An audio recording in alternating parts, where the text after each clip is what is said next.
Ich bin Simone. Mein Vater ist Bäcker in Nazareth. Nazareth ist ein kleines Dorf. Darum tut er auch noch gerade das Getreide ernten und mahlen.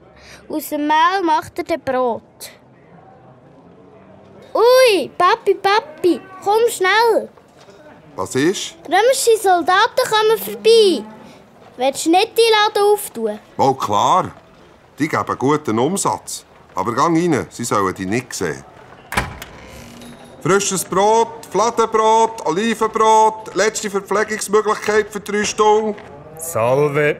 Grüß euch, was hättet ihr gern? 4 Olivenbrot und 10 grosse Brot. Von den billigsten, die du hast. Ich schaue gerade. 4 Olivenbrot, 10 grosse Brot von den normalen, 4, 5, 8. Von denen habe ich nur gerade 8.